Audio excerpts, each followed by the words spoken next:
नदी के तट पर उतरे। वहाँ शीला ने स्त्रियों का समूह देखा जो लाल वस्त्र पहने हुए चतुर्दशी के दिन भक्तिपूर्वक पृथक पृथक स्थित होकर देव की पूजा कर रही थी। धीरे धीरे वह स्त्रियों के पास गई और स्त्रियों के समूह से पूछने लगी, हे देवियों, आप ये क्या कर रही हो? मुझे बताओ, इस व्रत का क्या नाम है? स्त्रियों ने उससे कहा कि भगवान का अनंत नाम विख्यात है। हे भद्रे, हम उनका यह व्रत कर रही हैं। शीला ने कहा, ऐसा व्रत मैं भी करूंगी। इसका विधान कैसा है? इस दिन क्या दान देना चाहिए और किसका पूजन किया जाता है? स्त्रियों ने कहा कि नदी के तट पर अनंत की पूजा उत्तम है, सदैव नदी के तट पर करनी चाहिए। गाय के चमड़े जितनी भूमि को लीप कर शुभ मंडल बनाना चाहिए। उसके ऊपर सोने का, चांदी का, तांबे का अथवा बांस का पात्र रखना चाहिए। उस पर सदा अनंत फल देने वाले सब देवों के स्वामी अनंत की पूजा करनी चाहिए। अपने शरीर के बराबर परिमाण वाले 14 डोरों से बनाया हुआ और दक्षिण की तरफ जाने वाली 14 अच्छी गांठों से युक्त डोरे को शुभ केसर और गंध आदि से रंगना चाहिए। फिर एक सेर आटे का पुल्लिंग नाम वाला और घृत युक्त पकवान बनाना चाहिए। उसमें से आधा ब्राह्मण को देना चाहिए और आधा अपने लिए रखना चाहिए। हे शुभे, यह व्रत नदी के तट पर करना चाहिए। स्नान करके हरि की शुभ कथा सुननी चाहिए और विधि पूर्वक अनंत भगवान तथा डोरे की धूप, दीप, नैवेद्य और सुंदर पीत वस्त्रों से पूजा करनी चाहिए।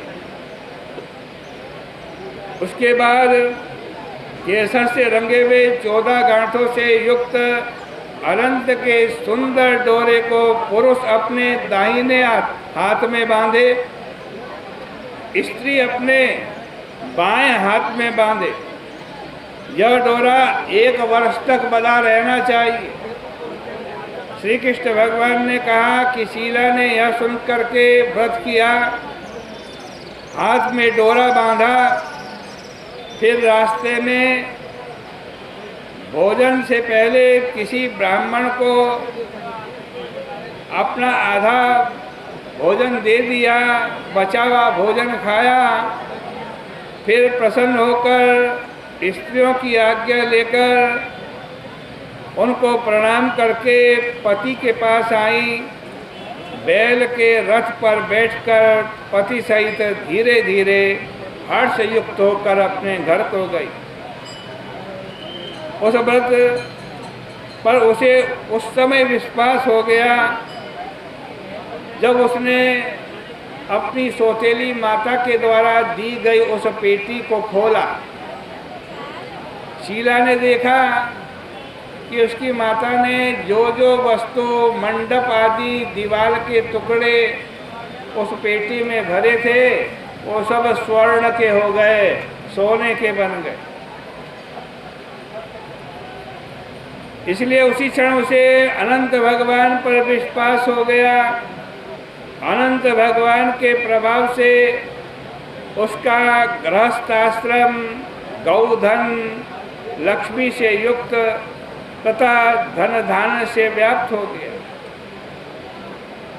उसके घर में अच्छे अच्छे भवनों की माला हो गई, सुंदर तोरण सुशोभित हो गया और सब प्रकार के धन धान्य संपत्ति से कौंडिन्य ऋषि और शीला संपन्न हो गई। एक दिन कौंडिन्य ऋषि अपनी पत्नी शीला के साथ बैठे हुए थे।